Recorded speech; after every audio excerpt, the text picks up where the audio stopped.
श्री शिवाय नमस्तुभ्यम। स्वागत है आप सभी का हमारे चैनल में।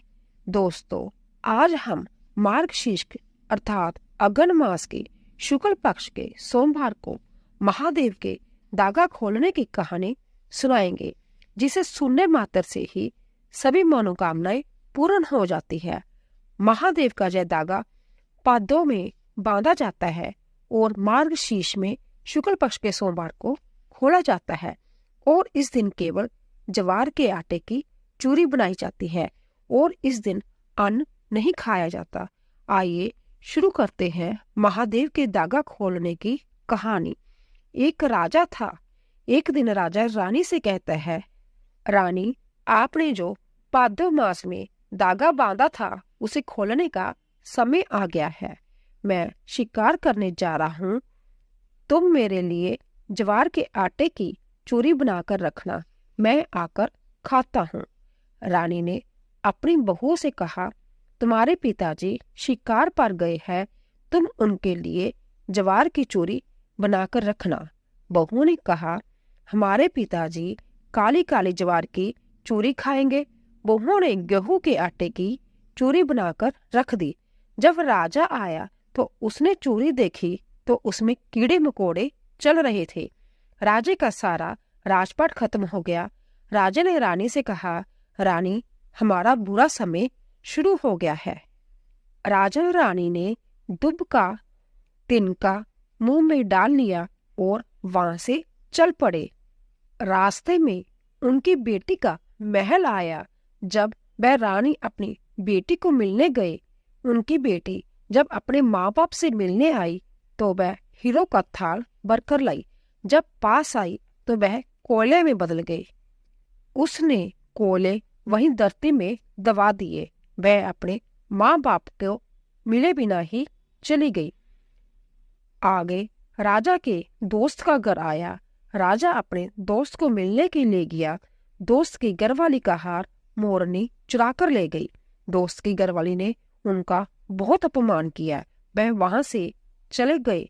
नदी के किनारे रानी को भूख लगी तो राजा एक मछुआरे के पास गया और पूछने लगा कि तुम्हारे पास एक मछली है। तो मछुआरे ने जवाब दे दिया। राजा ने बहुत मिन्नतें की। उसने 2 दिन पुरानी मछली उनको दे दी। जब रानी मछली को पकाने लगी तो वह जल में गिर गई। जब राजा पास आया तो उसने पूछा भी मछली कहाँ गई, तो वह रानी रोने लगी। फिर राजा ने कहा, कोई बात नहीं, हमारा समय ही खराब चल रहा है। आगे रानी को नींद आने लगी। राजा ने उसको ईंट का सराना बना दिया। उधर दूसरे देश के राजा ने ऐलान कर दिया कि जो सुबह 4 बजे उठकर मेरे दरबार पर आएगा, मैं उसको आधा राजपाट दे दूंगा। रानी वहां पर अकेली रह गई। उसने आगे जाकर एक संत की कुटिया देखी और संत को सारी बात बताई और संत की बेटी बनकर रहने लगी। एक दिन रानी ने संत को कहा कि मुझे पिताजी ज्वार का आटा ला दो, मैंने भोलेनाथ का दागा खोलना है। संत सारे गांव में घूम आया लेकिन उसे ज्वार का आटा नहीं मिला।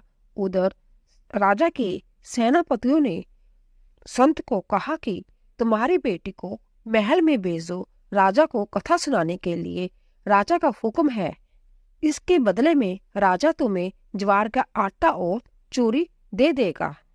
रानी ने साफ इनकार कर दिया और कहा कि राजा को कहो कि वह यहाँ आकर कहानी सुन ले। राजा जब कहानी सुनने के लिए आया तो संत ने काली कंबली का पर्दा कर दिया। राजा बाहर और रानी अंदर से कहानी सुना रही है। जब कहानी पूरी हुई तो कंबली का पर्दा फट गया। राजा रानी को सब याद आ गया। राजा रानी को देखकर मुस्कुराने लगा। संत राजा को मारने आया। तब रानी ने कहा, पिताजी, यह राजा मेरा पति है। किसी समय भोलेनाथ की हम पर क्रोपी हो गई थी, हम अलग अलग हो गए।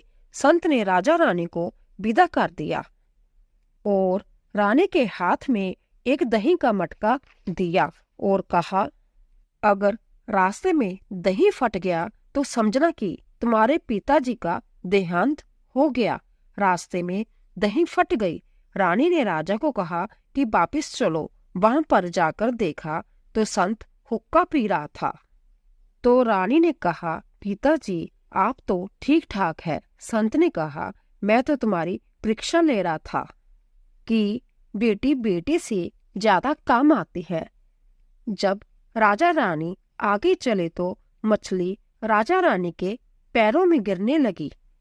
आगे गए तो दोस्त की घरवाली ने राजा रानी से क्षमा मांगी और मोरनी हार वापस दे गई।